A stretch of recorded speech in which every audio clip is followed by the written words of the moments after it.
Woman recalls horror of working at World Trade Center on 9/11. After witnessing people jump to their deaths from the burning World Trade Center and spending hours fleeing the city on September 11, 2001, Karen Marinaccio has never returned to the site. "It never leaves you," Central Pennsylvania resident Marinaccio said of the horrific memories that vividly persist 20 years later.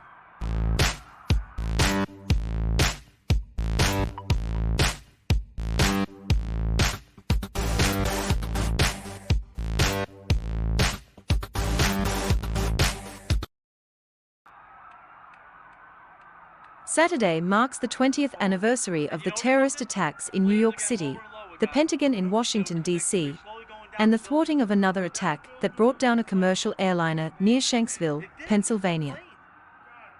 Born and raised in Manhattan, Marinaccio was living in Queens and working at an investment management firm in the 7 World Trade Center building, a 47-story structure connected by an elevated walkway to the north and south towers of the World Trade Center. On that fateful day, Marinaccio's normal routine was to arrive at work between 8:15 a.m. and 8:30 a.m. and stroll around the indoor underground shopping mall underneath the North Tower, often picking up a pastry at Au Bon Pain restaurant. That morning, she brought chocolate biscotti from home and decided to head directly to her office on the 42nd or 43rd floor, she can't recall exactly, across the street from the towers. At 8:46 a.m. she felt the whole building shake and the lights went down and then back up, leaving Marinaccio to think an elevator or large cable dropped violently. Soon after, a co-worker announced that an airplane had struck the North Tower. "I looked out the window and saw all this metal and paper flying around. It looked like a snow globe," she said of the debris spewing from the building after it was struck between the 93rd and 99th floors by a passenger plane, "but we couldn't see the plane.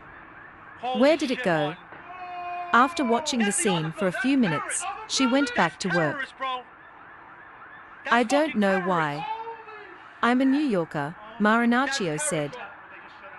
17 minutes later, at 9:03 a.m., another commercial jet slammed into the South Tower between the 77th and 85th floors. "We heard another boom and my boss said, 'That's it. Get up,' she said." As she was leaving with only her purse and cell phone, Marinaccio looked back at her desk where she'd left a recently purchased white sweater and thought about going back for it. "I loved that sweater," she recalled with a rueful smile. She got into an elevator with several others where, during the descent, another woman began panicking and crying. "I wasn't bothered by it," Marinaccio said of the woman's emotional outburst. "I just wanted to hit the ground floor." Outside the building, she saw a couple of police officers and could hear sirens wailing. One officer was looking up, so she turned her eyes to the skyscrapers that were about 40 to 50 feet away. "I think everyone was just trying to make sense of it," Marinaccio said of the lack of immediate pandemonium. Standing on that street with her eyes to the sky, Marinaccio witnessed true horror. "It looked like bent metal was coming down in pieces off the building, but then I realized, oh my God. It's bodies," she said. "I saw 3 people jump. The sound when they hit was even worse." Finding a way home, the police urged her and others to move away from the carnage, and Marinaccio began walking up Broadway. She had taken the train to work, but since all public transportation was at a standstill due to the terroristic attacks, the only way out of the city and to the Queens home she shared with her husband, Jim, and son, Michael, then 20, was by foot in platform shoes. Marinaccio tried to purchase sneakers, but the line at the shoe store was so long she continued on in her high heels. Her cell phone had no service, so she called her son from a payphone just before 10 a.m. to assure him she was safe. After hanging up, she saw the South Tower collapsed. "The sound of it. Oh my God. It was like bombs going off," Marinaccio said. "That did it for me. I sat on the curb and said a little prayer.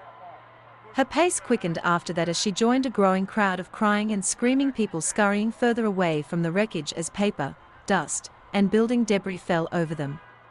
It felt like I was getting away from the bad guys, she said. What can I say? It was like a Bruce Willis movie. She did not see or hear the North Tower fall about 30 minutes later. Marinaccio remembers stopping at one point for a slice of pizza that a restaurant owner was handing out for free. At another payphone, she called her husband who was working in Connecticut and with whom she would reunite at home later that evening. She saw a female mail carrier driving in the stop-and-go traffic and got a lift over the Queensboro Bridge, and then got onto an overfilled bus, which took her closer to home and family. At about 6 p.m. she arrived home, and as her son opened the front door, he exclaimed, "Oh mommy. Your building went down at 5:30. The building had been evacuated hours earlier, and there were no casualties. Avoided news coverage while her son watched news footage of the events, including reports of a third plane striking the Pentagon in Washington, D.C., and Flight 93 crashing into an empty field in Shanksville, Pa. Marinaccio avoided all of it. The next day she had to go back to work, now in a temporary office in New Jersey. They gave us a number and said if you were traumatized you could call it. I got a recording," she said. Marinaccio continued to work in New Jersey for 3 months before the company relocated back to Manhattan, about 7 miles from the former World Trade Center site. Her routine was forever changed by the terroristic attacks on the city. 4 years afterward, she avoided rush hour when the subway and trains were crowded and arrived and left work at an earlier hour. "It's always in the back of your mind," said Jim Marinaccio. But she's a tough cookie. Born and raised in Manhattan, Marinaccio left her once beloved city, where in younger years, she used to roller skate down First Avenue to the United Nations building and ice skate in Central Park, and moved with her husband 16 years ago to Danville. "I miss my city, but it isn't what it used to be," she said. Over the years, Marinaccio said she's developed asthma, which she attributes to the debris that rained down on her 2 decades ago. Her life was also altered in other ways by witnessing the tragic events.